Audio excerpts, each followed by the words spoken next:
Want a bite? Steak on a bun. It's real good. I wouldn't mind just one bite. You sure?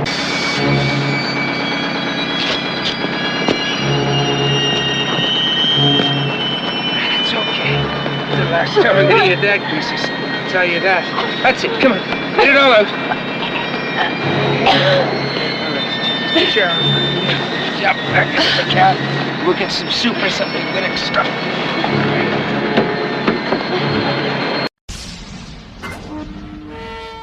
Welcome to Blood and Black Rum Podcast's Halloween 2022 special.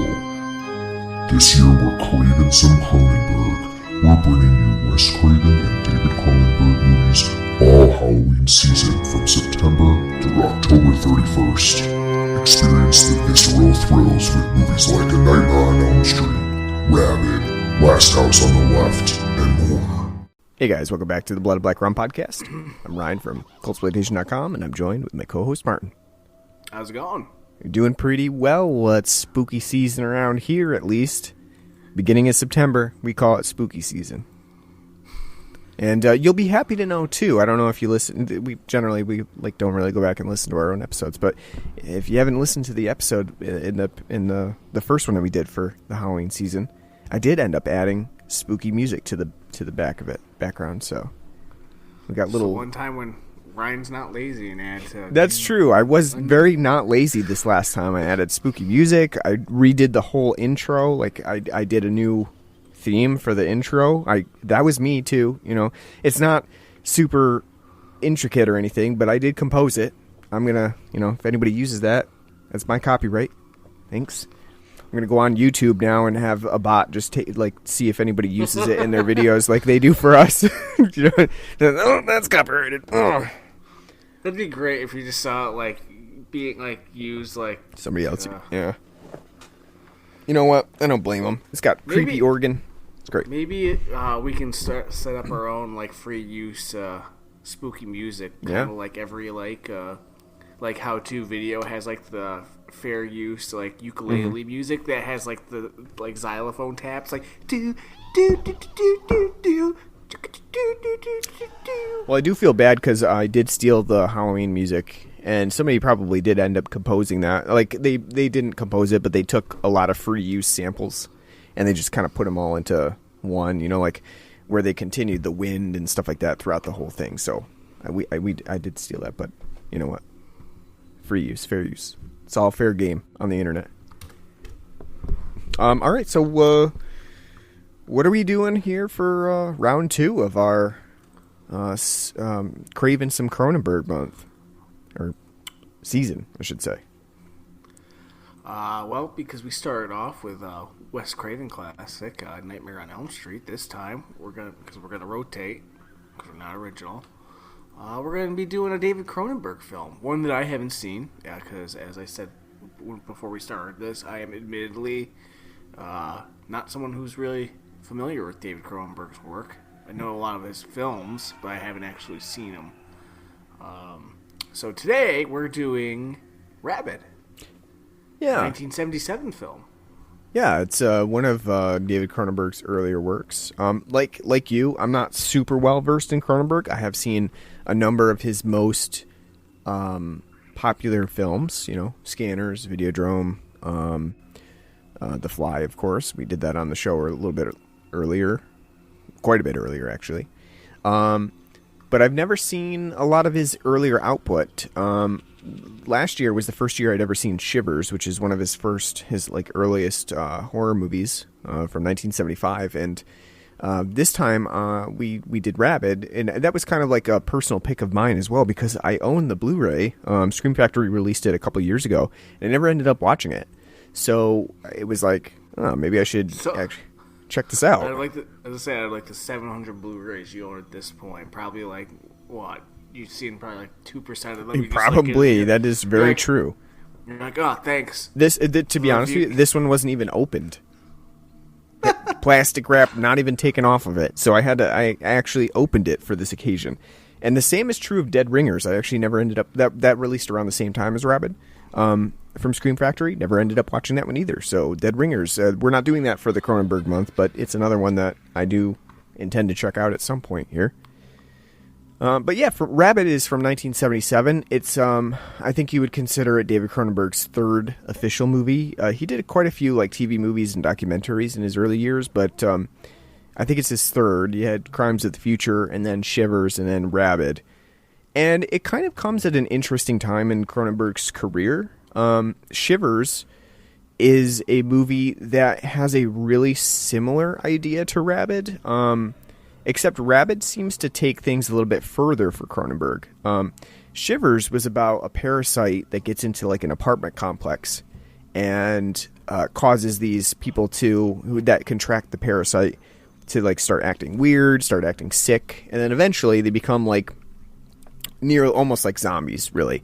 And the parasite itself is spread through sexual contact, so it's kind of about the sexual awakening in the 70s and how it spreads through this apartment complex and kind of how everybody in this apartment complex is like kind of fucking everybody else. So it's an interesting movie, but Rabid is really similar to that in that a lot of its premise is based upon like something spreading. In this case, it's a virus and not, a parasite, but it's about something spreading, and it's about the use of sexual contact to initially spread that virus. And then ultimately from there, it kind of spreads out and it goes a lot wider than the apartment complex of Shivers.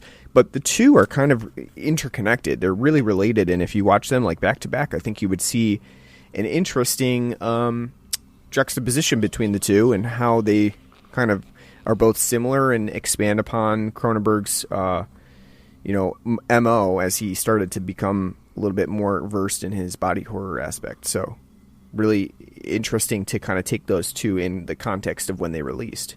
You've never seen either. So for Rabid, like, what did you think coming into it? Were you expecting Cronenberg's body horror as much as you got as an early film in his oeuvre? Or were you... I always like how I say that too. We're throwing in French here for the French Canadians of this movie. So well, that and you like anytime you can shove it in oeuvre, you put it in there. Yeah. But I think it's also English too. So Yeah, I mean we've adopted it from the French. So I like to do it with the French accent though. Thanks, Normans. But no, I didn't really have any expectations. Wasn't really familiar with like what the concept of the film was, or what was supposed to be taking place. I kind of went in totally blind. Mm-hmm. I have heard of Shivers and kind of had a basic idea kind of what that was about. Didn't really think about it though. Like I said, didn't really look too much into it.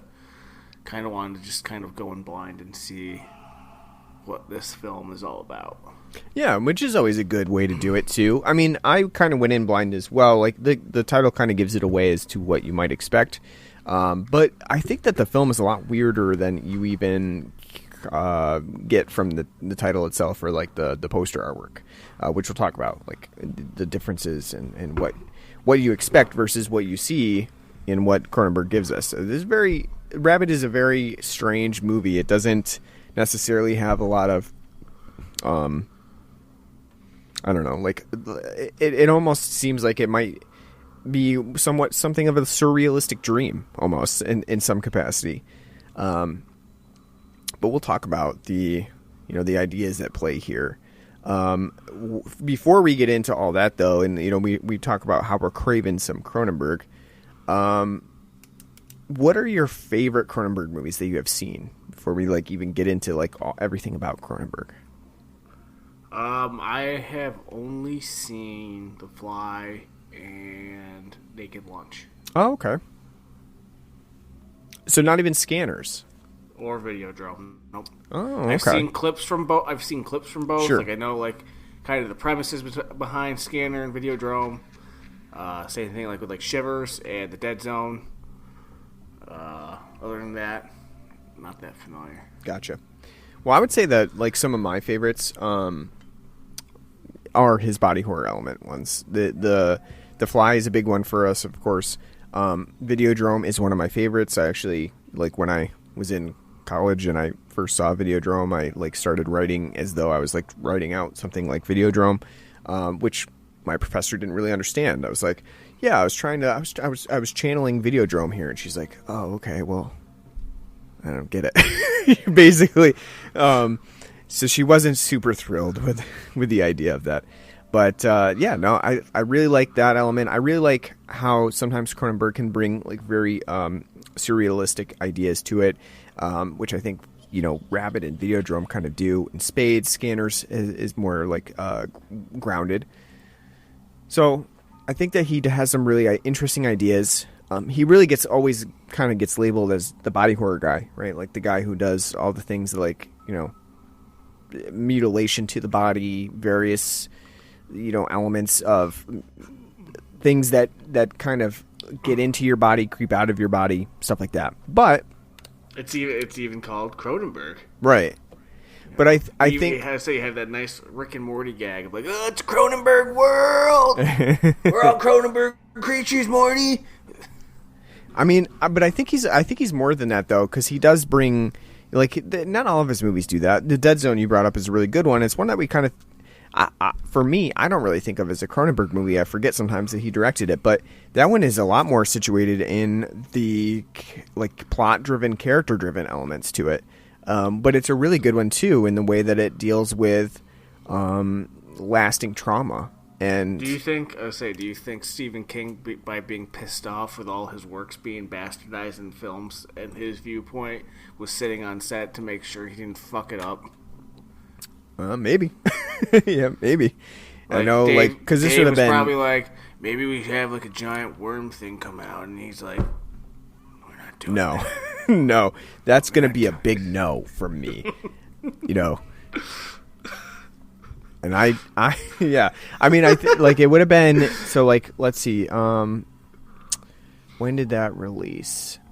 83. So that would have been, just a few years after The Shining.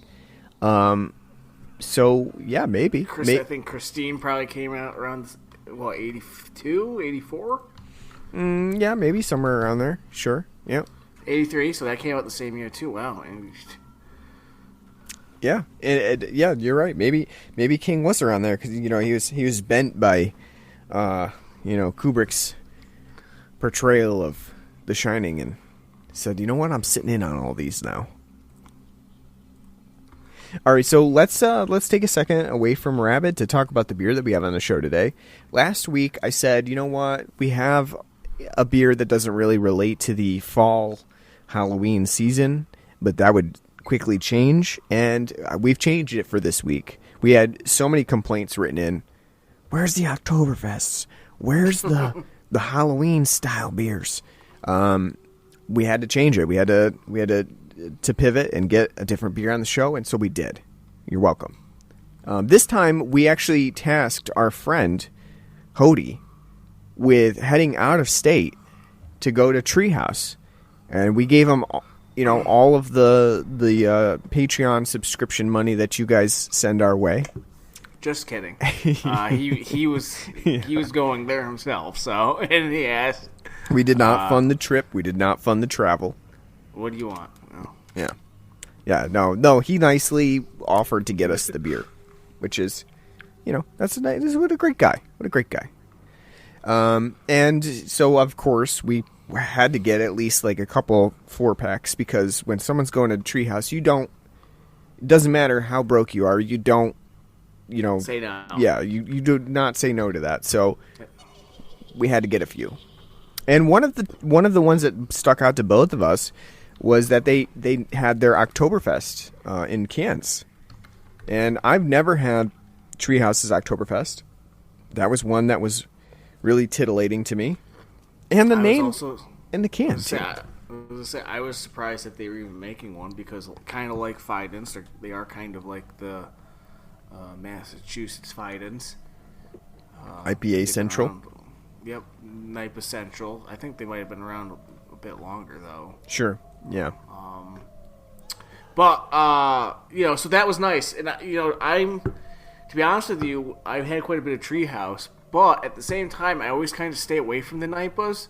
I always grab one, but I always grab something because they always do something like a little different. Like so they always have something like different. So like the first one that stuck out to me on my order, which we're not reviewing, because Ryan didn't get it and I already drank it, they had a Japanese rice lager on there. Now, it's not going to be anything earth-shattering, but I had to go, yeah, I'll take that. Why? Because it's a Japanese rice lager, and you know what? Something it was different. Delightful. It was delightful. Not something you get a whole lot. Yeah. Unless you're going to buy, skunk bottles of Sapporo around here, because no one's fucking buying them. But, Right. But yeah, so we both got the Oktoberfest, and we decided to actually hold on to it and do it for the podcast. Yeah. It's As you got were a saying, it does a have nice little can lovely- to it. Yeah. Beautiful. Scenic. Very autumnal. It's got like the orange setting. A very orange autumn sunset day with a guy canoeing on an orange lake. Beautiful. Leaves whipping around him. You just know the fishing's good that day. And it's called Whisper, which, of course, makes sense. The whisper of the wind on a nice fall day. It evokes all the senses that you're looking for. So, I hear you cracking it open. What do you think about Treehouse's Oktoberfest? Well, it's delightful for one. Very good. If you listen to the podcast, you'll know Ryan and I's one of our favorite styles is the German Marzen. And so we always look forward to Oktoberfest season. This is delightful. I can't remember if what Treehouse is, what it says on Untapped, but it's definitely a Marzen, not really a fest beer. Mm-hmm. It's especially like nice American Marzen. It's very bready, very malty, very caramelly. Almost a little peppery with the breadiness, which is nice. Crisp, clean, delightful.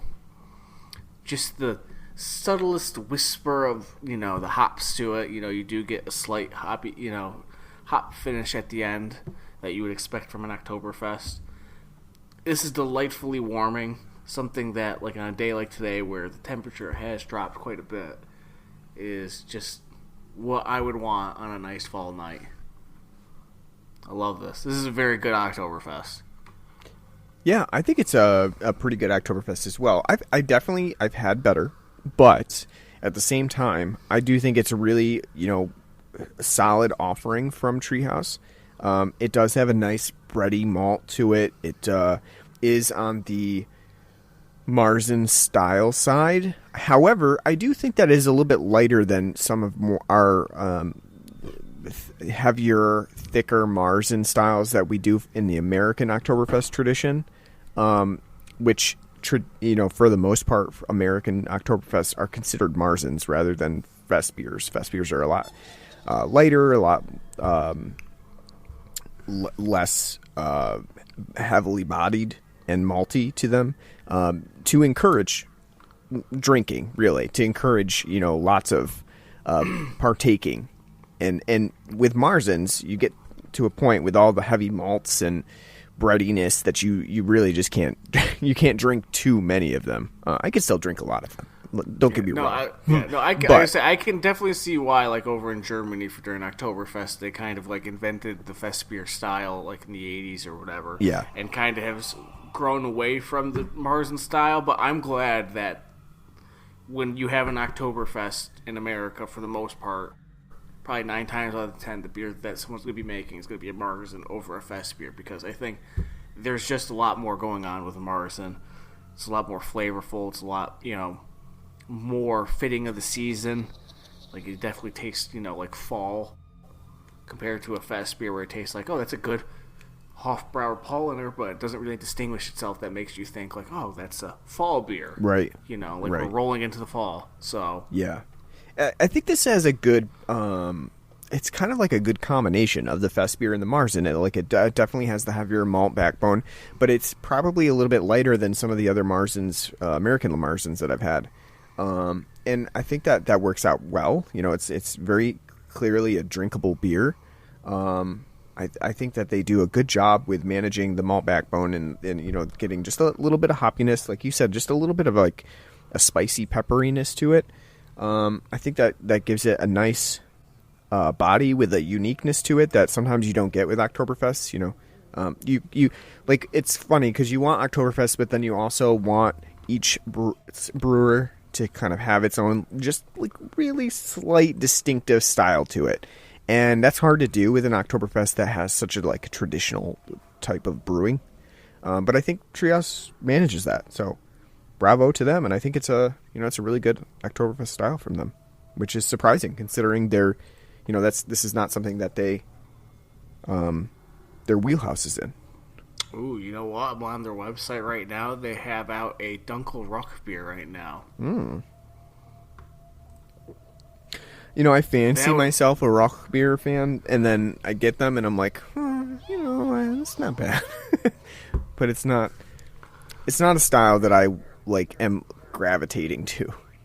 On a day like today, it would sound delightful. Nice smoky beer, but I think it depends on how you feel that day. No, it's totally a beer that you can't just sit down and be like, if Genesee were to be like, hey guys, for the winter season, our seasonal's a rock beer, you'd probably be like, thanks, but no thanks. I'll have one and probably sit on it until the end of time. Yeah, it is a very distinctive style that you have to be in a particular mood for to really enjoy.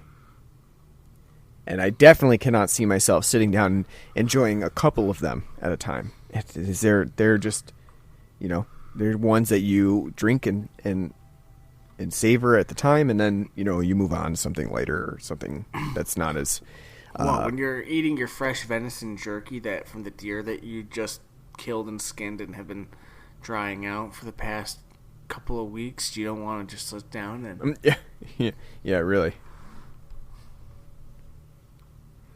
All right, so let's get into Rabid, and the first thing that I want to start out with talking about with Rabid is this is why we haven't adopted the Canadian healthcare system.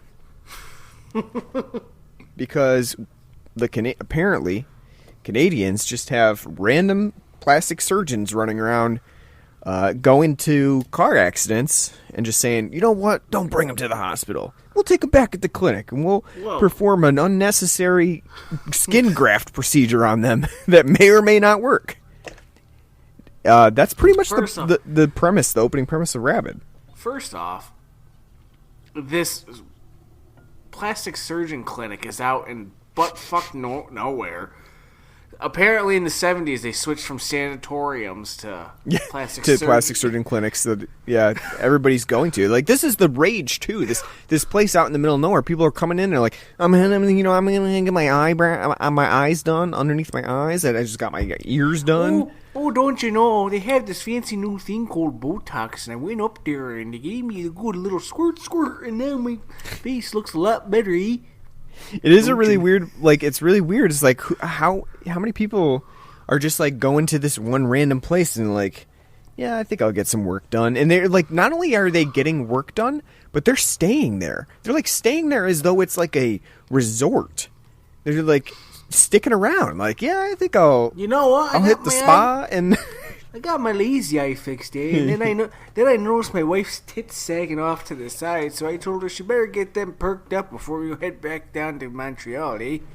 Yeah, the thing that I like about this place too is that the doctor is Dr. Keloid, and a keloid is a type of skin condition. It's like a type of lesion that you get. And I find that funny. That's clearly a reference that Cronenberg was going for there, in his writing. But it's funny that he's very on the nose. I mean, if you don't know what a keloid is, then you wouldn't know. But I don't feel like most people would be able to dig that one up. It's a type of scar, type of lesion that you get from skin, and I just thought that was funny. Not there's the more you know. For your watching pleasure. But so the opening of this movie is pretty crazy. It's a really random opening. We have a guy that's driving around his family and he's getting pissed off, which I can understand. You know, they're bothering him. They're saying he knows he's a man, okay, and men intuitively know directions. They don't need a map. And this family's like, no, you're looking at the wrong thing. We're looking at the map right now. You're taking wrong turns. And he's like, oh, of course I would know. I don't know. There's supposed to be a barn up there, eh? and so he's doing a U-turn, and then all of a sudden a motorbike comes up with our main characters Rose and Hart. He's driving along, and they have an accident. And then all of a sudden, before you know it... To be fair, it's their fault. They're driving like assholes. Oh, sure. Just because it's a country road. They think they can go bombing around on their bike like they're in Mad Max. But the accident occurs. They go tumbling into off on the side of the road. And the bike ends up exploding for whatever reason. Faulty wiring. Who knows what happens to Canadian bikes. Well, you get to hear the engine rev up as like it's it's kind of like Rose is like sitting on like the throttle or something, and it's just like and then it explodes. And you know what? That you're watching like a late 70s, early 80s movie, because just cars were exploding all over the place. You never knew. What are you going to be driving on the highway, randomly get hit with shrapnel in the eye? You don't know from an exploding car. It could happen. That was a danger of the time. If you were driving a Ford Pinto, that was a danger at the time. All of a sudden, your engine just blows up. No, but ultimately, the motorcycle explodes. Rose is trapped underneath it, so she's badly hurt, and Hart has just sustained like a shoulder injury or something like that, and concussion. Man injuries. Yeah, and so Dr. Kelloyd, who's out in this random country clinic who does plastic surgery for a living, is like, you know what?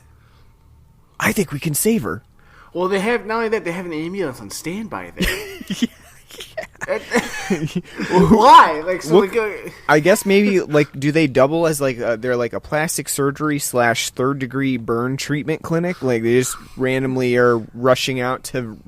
They haven't funded the burn ward in a long time.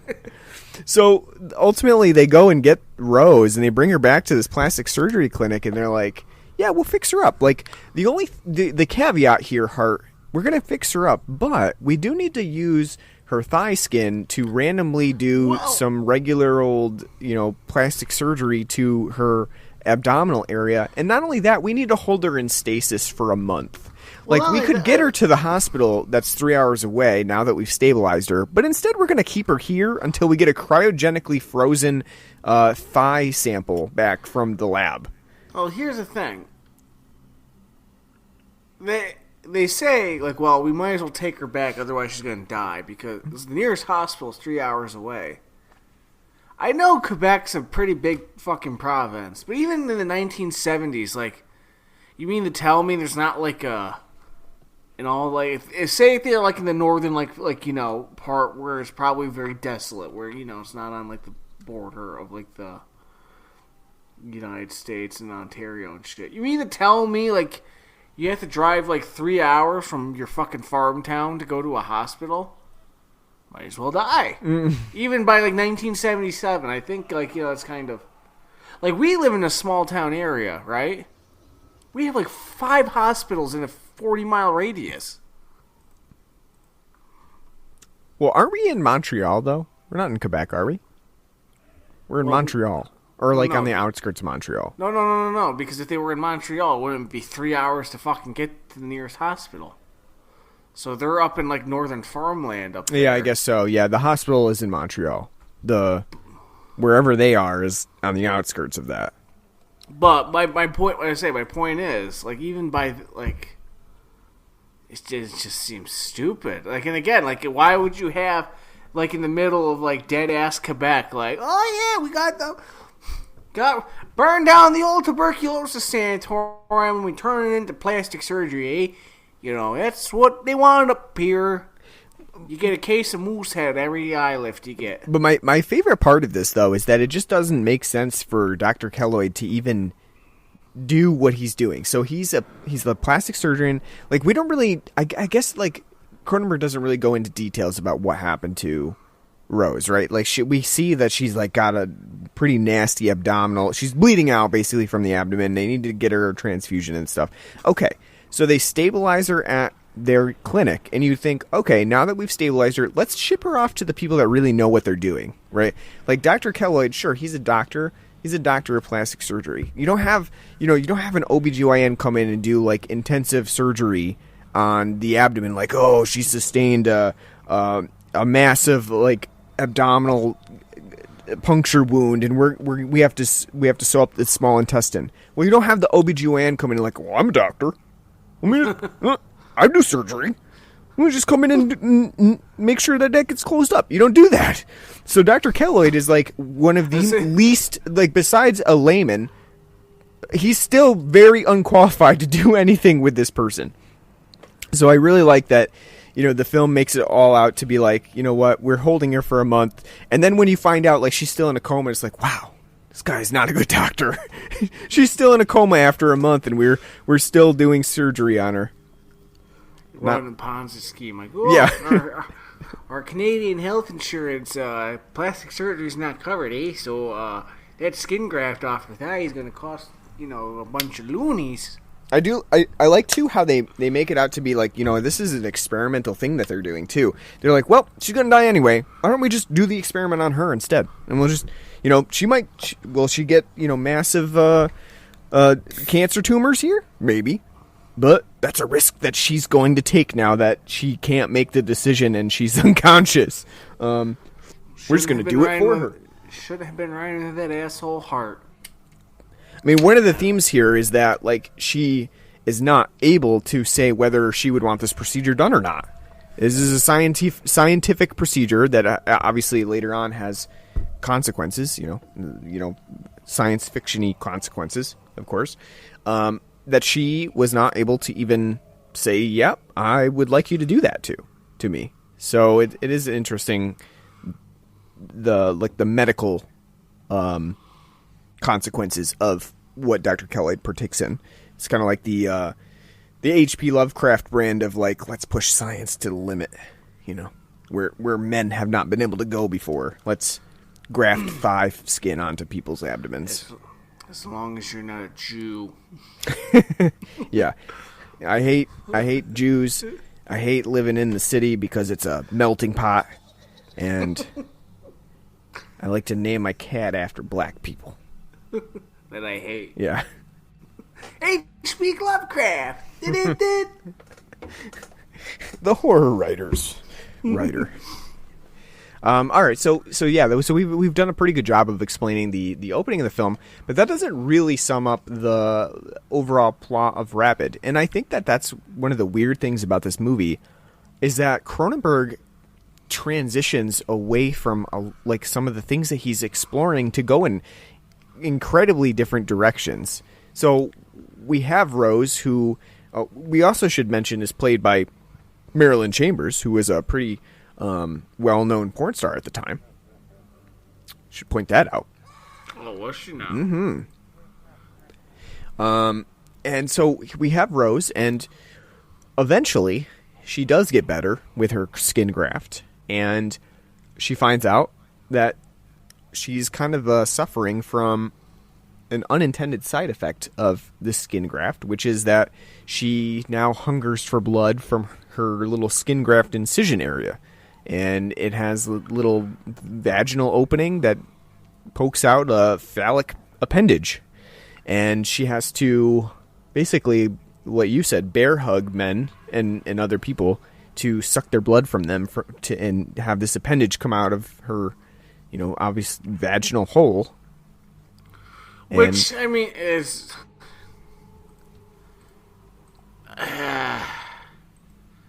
Like, it's is this where Cronenberg is losing you here?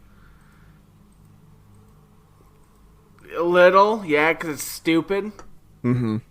And it's not even like shown enough to where like you get that like reading online. It's like, oh, the clitoral. It's like a clitoris, but also like a penis coming out of it. And it's like you see it like 3 times. And it's not even that Saw it in like 1080p. And it didn't look anything like looked like a tremor popping out, graboid, like, you know. I mean, I do get the sexual, phallic, and vaginal imagery. You get the sexual imagery because, again, like, she's like, every time that she's craving blood, like, she, is writhing in agony, but also, pleasure to, like, oh, help me, I'm so hungry. And then, she seduces and, lures them in. But then it's just... Yeah, I mean, I do agree. I agree that this movie does not do a great job of... It's like the most tedious way of getting to, like, a zombie plot ever. Yeah, I mean, I definitely understand your reticence to, like, accept, like, the whole idea of, like, this person who is, basically patient zero, who is infecting other people with this virus, with something that does seem very unrelated to the virus itself. Like, the two don't really seem to go together, and I think that's where Rabid kind of, has some of its criticisms lobbied at it. The idea that this skin graft that has given Rose this, like, weird appendage thing that then becomes a virus that spreads to other people and gives them, like, a rabies-like virus, they don't really necessarily mesh with each other. And it feels like two different directions for Cronenberg to take. And I think I would have been a little bit more accepting of Rabid's plot if he had decided to go with one or the other, right? So, like, maybe if it was just about a skin graft gone wrong that does this weird, like, mutation of your body, that would be in itself an interesting movie. But then when it is combined with this rabies virus that spreads to other people and makes them into basically, like, foaming at the mouth zombies, that is, like, an entirely different idea that doesn't really relate. And I'm not sure why the two end up becoming related in this movie and why Cronenberg decided to go with that. I think it's because of the time. Again, you had, the remake of Invasion of the Body Snatchers, being a huge hit at the time, and having, very nuanced and political messages. Same thing with Dawn of the Dead. At the same time, I mean, great, this is earlier, but I guarantee, like, scripts and stuff were getting kicked around, so it wasn't like anything, like, wasn't known. So, I mean, like, it's kind of, like, in that niche, and I get it, but, like you're right, I do think, like, it's two kind of clashing ideas and concepts. Like, you should just, like, chose one. Like, either you have this skin graft that's gone basket case and, doing weird, goofy things and attacking people and killing them like a slasher, or go the route where by that skin graft something went wrong and, she's been infected and she's infecting other people through a less goofy way. Mm-hmm. I see what you mean about, like, the, it is kind of a goofiness, especially that beginning one where we really don't know what's happening. She pulls the guy in and then she kind of just, like, hugs him to death, and we don't really get to see anything of what's happening. There's just, like, that spreading of blood by his... Yeah, let's say even the guy's like, oh, who's that, knife? Whoa, whoa, whoa. Mm-hmm. Hey, sorry, hey, hey. Right, and in that scenario, he actually kind of has to exposit what's happening because we can't really tell. He's just getting hugged, and he's like, literally says, "Is there a knife in me?" This kind of not something that you would just randomly think of. You just put a knife in me. But he does say it so, like, nonchalantly too. He's just like, "Is that a knife? Is that a knife in me?" Probably not how I would be reacting, but so. I guess what would you prefer this film to be? Do you prefer it to be more like the title suggests, where it's literally a virus that is causing people to have zombie-like characteristics, where they they foam at the mouth and they bite people, or would you rather it to be the more body horror element of the skin graft gone wrong and like more of like a science fiction-y type thing, where this clinic has done this in the past and there are like people that have these appendages that start to attack people. Probably the body horror element, because that would be more original and nuanced. Again, zombie film's a zombie film, and hard to make.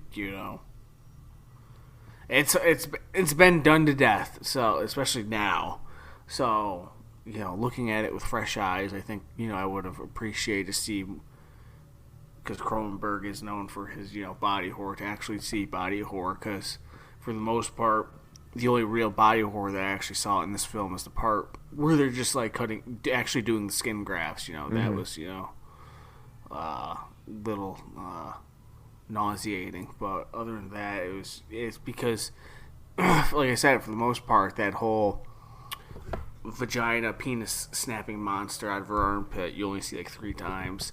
You just see her kind of bear hug people to death. It's kind of just fucking goofy and stupid.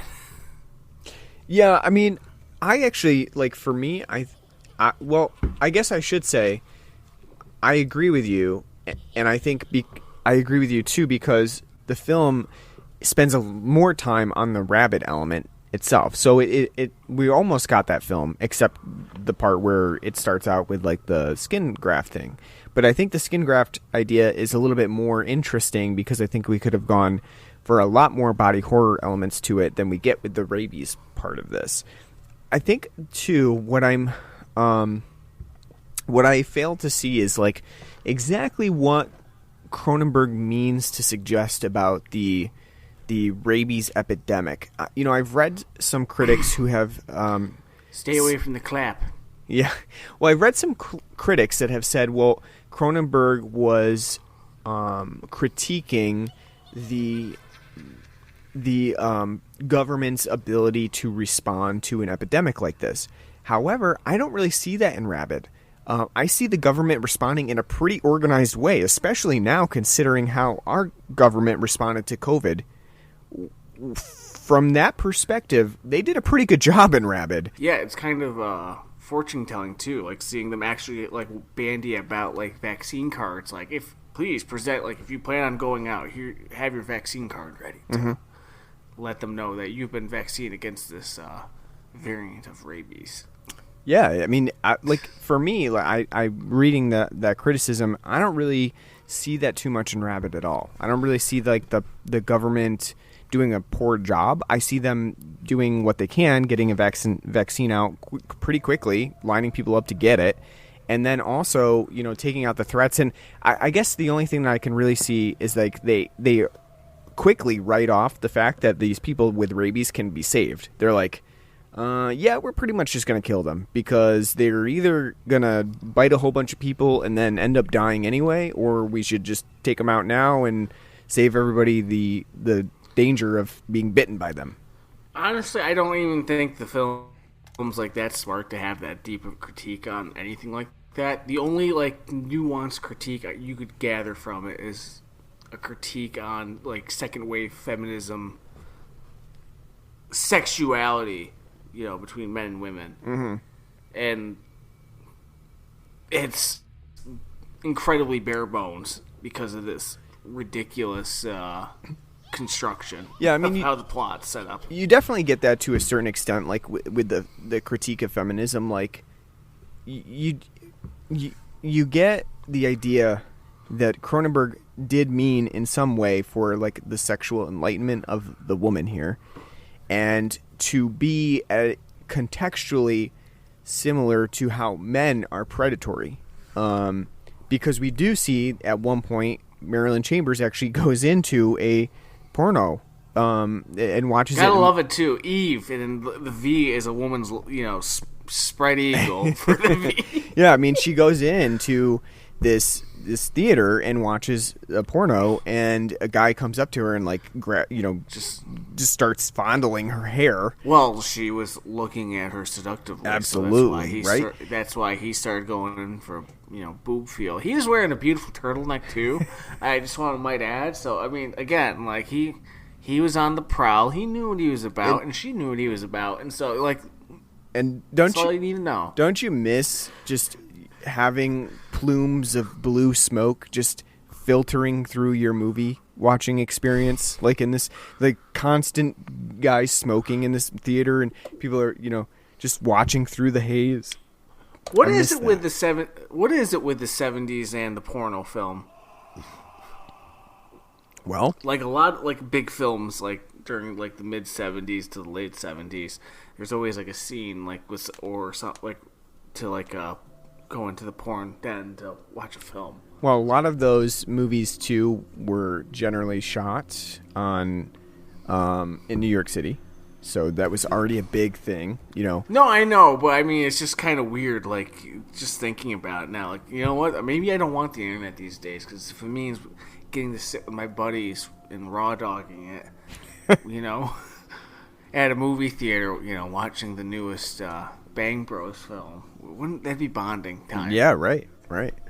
Yeah, so like I guess that they're really getting at like the promiscuity of the men and the predatory nature of men here, and how that's kind of turned on its side, and instead of a man doing that, we have Rose, who's kind of going out and being the predatory person, who's doing the unwanted, making the unwanted advances, and then eventually penetration as well, because that's ultimately what this appendage that she has does is, it's penetration. However, like I said, like it does seem like the two are not necessarily related to each other. The penetration and the feminist perspective, and then the rabies element to it. Perhaps that's just STD transmission, which, kind of was delved into in Shivers, but, I don't know that this film has a strong enough theme there to really make those connections. I think that's where Rabid kind of misses the mark. It's paper thin. Whatever you want to like glean from it, it's paper thin. Other than like, oh, STDs, that's a thing. Take your penicillin. And of course, this was before AIDS as well, so it's not, we can't even relate it to the AIDS epidemic because this was clearly before that. What do you think about the constant inclusion of Hart, who is really just kind of like the everyman on the outskirts of this movie, who is just, constantly trying to get back to Rose, and then at the end of the movie, he finds out that she's actually like the vector, the person that's been spreading it. And he's like, "You've been doing it." She's a whore. Yeah. Pointless. He's really not even in the film at all. Gets second billing. He's in it for like driving the motorcycle into the rye field, and then I'm going back to Montreal, and then like, Rose, are you okay? Okay. Oh, Rose is doing things. Okay. And that's it. He's kind of pretty pointless, to be honest with you. Yeah. A lot of the characters in this film are actually kind of pointless. It's just, either fodder or just background noise. Yeah, what about Murray? Murray is like the guy who drives everybody around at the Keloid Clinic. And how impressed were you when like the guys were driving like the truck around with their foam cups of coffee and setting it on the dashboard? I loved it. I was like, you know what? I need to start driving around with a foam cup of coffee on my dashboard. That's awesome. Like screw travel mugs. Just get yourself a styrofoam cup. Put it on the dashboard.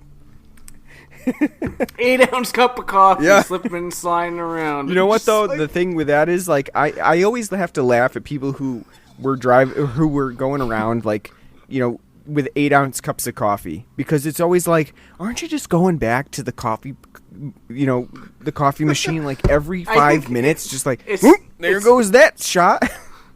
Well, it's an age thing, 'cause I think like if you ever go to like Stewart's and stuff, who's like the only people still getting 12-ounce cups of coffee? The smallest size.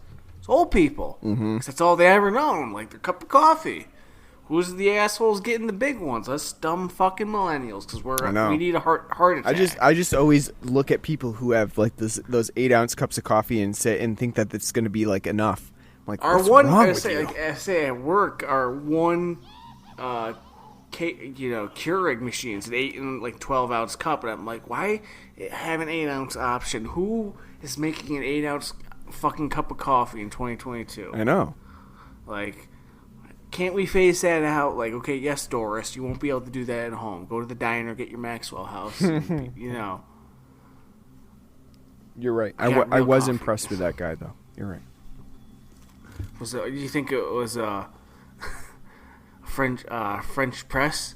Oh yeah, in Quebec. Oh yeah, for sure. Yeah, but I guess the bigger thing that was a mystery to me is how the fuck old is Murray in this movie, because he has a newborn infant that he's staying up with in the middle of the night, and he looks like he's 65 years old in this movie. Well, he's a man. He can have that seed whenever he wants. That's right. That's right. And once you're fertile for life. And actually, to be honest, yeah, he would have been about 55 years old when this movie was filmed. So that tracks, but I guess, yeah, the film doesn't really explain his late age baby. But just thinking about it, like, what would make you think, like, can you imagine getting to the age 55 and being like, listen, I want a kid. Yeah, I didn't have the kid back when I was younger. Let's do it now. Like, no, I can't imagine. That just sounds awful. Mm-hmm. Could die any day now, but you know what? Let's do it. Let's have a kid. Could die when they're 20. Could die when they're 30. Could die when they're 10. Who knows? Who knows? It's just a Russian roulette at this point. It's going to be a scar nonetheless for the child, so let's go. So it sounds like you weren't super enthused with Rabid. Would you say that there were any, good moments to this movie that you enjoyed? Not really. I like the ending. Mm-hmm. Where they're riding around in garbage trucks, taking Night of the Living Dead's idea of a posse running around, shooting zombies and turning into let's put them on garbage truck, Yeah, they take her body at the end. They take Rose's body at the end, and they just put it in the garbage truck. With the unnecessary slow-mo for that, 3 seconds. Why do they have, that slow-mo for getting thrown in? Ooh. And then I like how they start, running the garbage truck machine, and then, the credits start, kind of rolling over it. That's cool. I like that. Mm-hmm.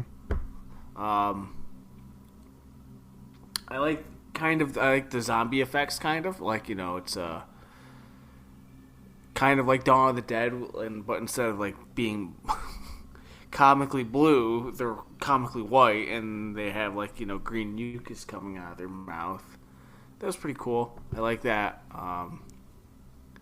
Probably would have been better if, like I said, if they either went body horror or straight pandemic film.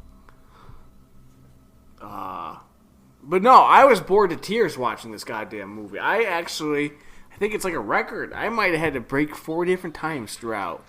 Because that first 2/3 of this film is beyond tedious. It takes fucking forever for anything to happen. And when stuff is happening, it's not even anything enjoyable. Or noteworthy. And to add on to the fact that everybody in this film is a fucking broomstick that's talking. Oh no, she's biting me, eh? Oh, wish I went down to the tavern and had some moose head, eh? Ooh. What seems to be the problem? Oh, she's biting me, eh? Oh, I'm bleeding. Is that a knife? Oh. I do like how there's that one scene too. And it seems, again, the film... its main focus is on Rose, but then occasionally it just randomly jumps to other people, like that one guy that she attempted to rape her in the barn there, the farmhouse. Yeah, the farmhouse. Oh, he's the most French Canadian. Oh, oui, oui.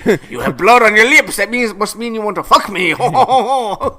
It's weird sometimes how Cronenberg decides that he's going to jump to different characters, and there's that one scene where he goes into the diner and just starts gnawing on people and steals that guy's chicken barbecue dinner. chicken. Yeah, barbecue chicken. Poor guy.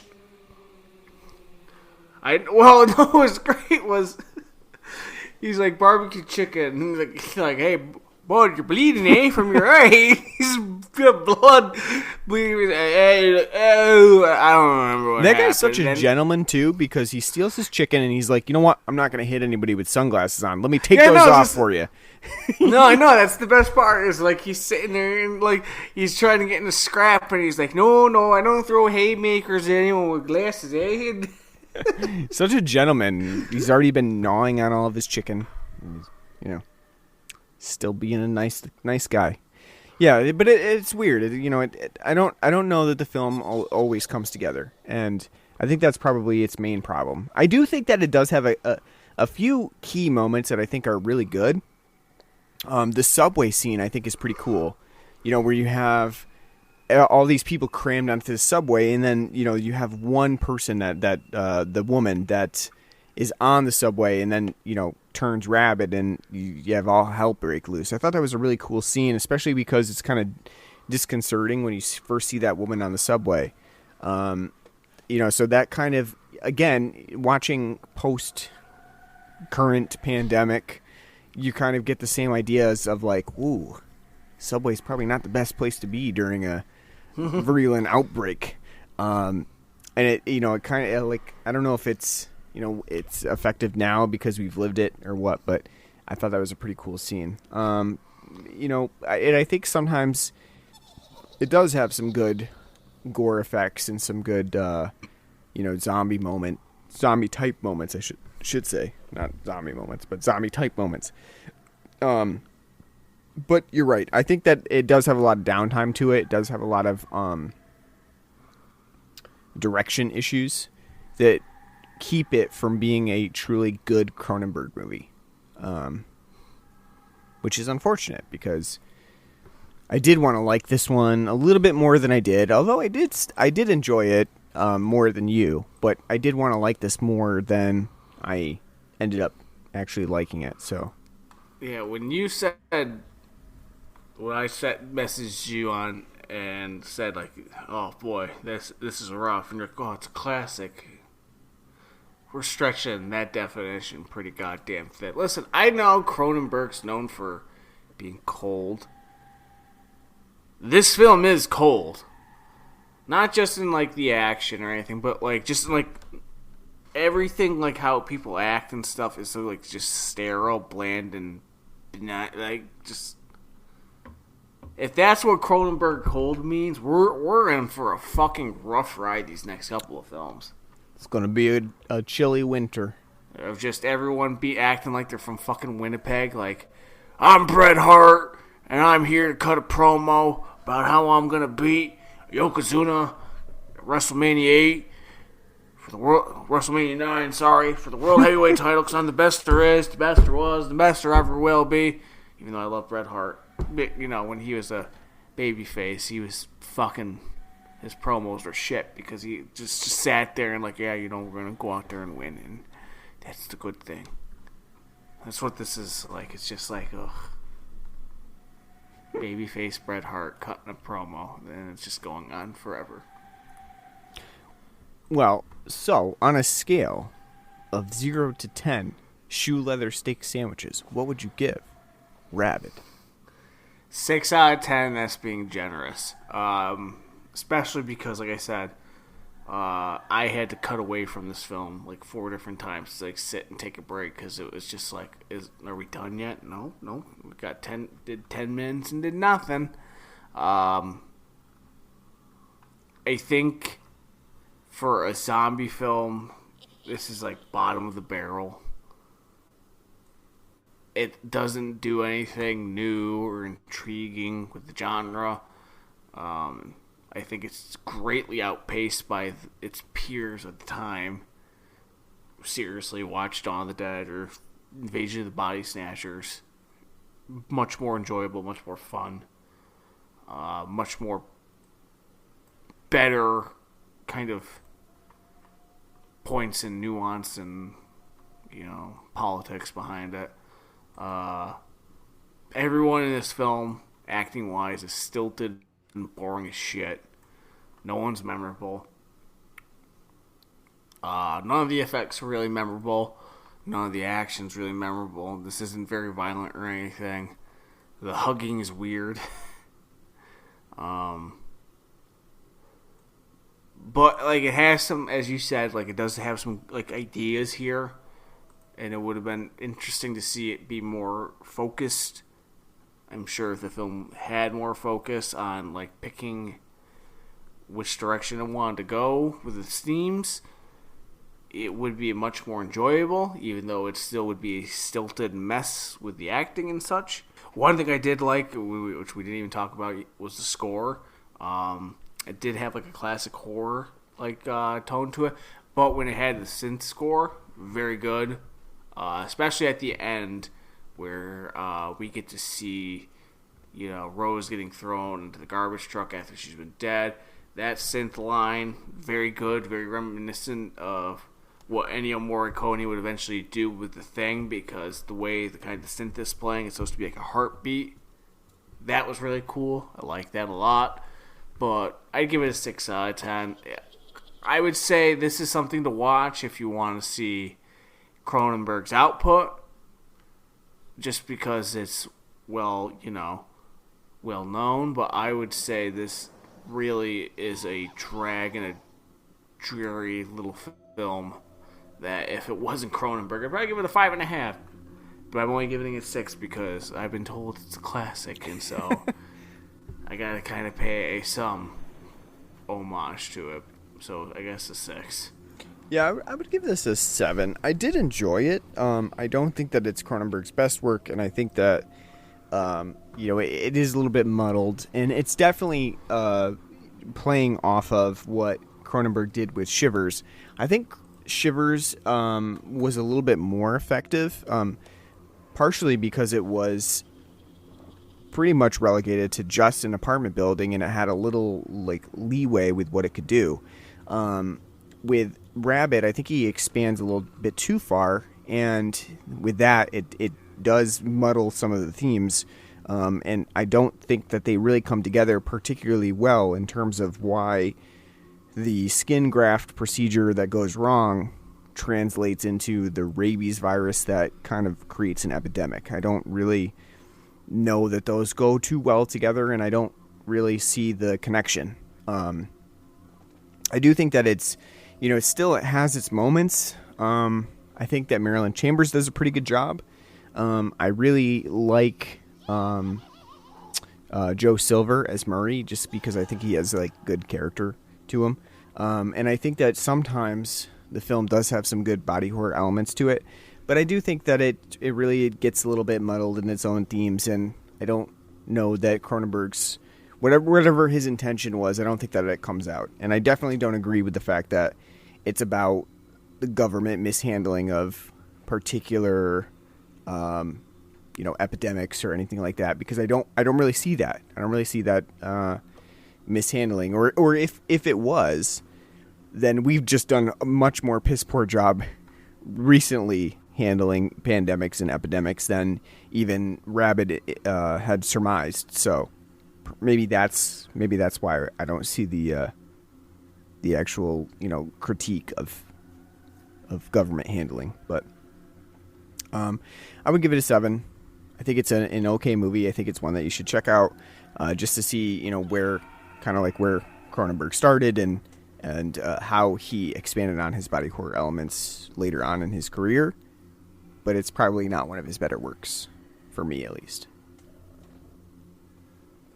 All right, so you know what that means. We did a Cronenberg movie this time, so what's on the docket for next time? A Wes Craven movie. And I have to think back on what I put down for our next Wes Craven movie. I don't really remember exactly what it was. I think it might have been trying to think now what I put down. I think it was probably one of his like 80s movies, I think, but I can't remember. Do you? Well, I don't remember. Yeah, I don't remember. I'm bad at that. I should really like look it up and remember what I put down. Let me see if I can find it here, and then I'll know for sure. So the next one that we're doing. Last House on the Left. Oh, yep. The poster. Yep, Last House on the Left. I do have that one, by the way. And I'm excited to check this out because I actually have not seen it. Of course, I know about it. You have not seen Last House on the Left? I have not. Wow. Nope. Have you seen the remake? No. Oh. Mm-mm. Just totally off your radar, eh? Yeah, haven't seen either of them. I do have it, though. I'm excited to check it out. I know, obviously, of course, this is one of those rape revenge movies that was pretty prolific in the 70s, especially, this one and Day of the Woman or I Spit on Her Grave, both pretty infamous of the time frame. I'm pretty sure that Last House on the Left was pretty well panned at the time, and then became more of a critical, think piece later on, as people kind of thought more about, they got over the whole element of rape in the movie and kind of thought more about it. This will be a fun one to talk about, though, because there is always that element of if the rape is not meant to be somewhat entertaining, then why does it go on for so long? And we'll talk about all of those ideas on our next episode.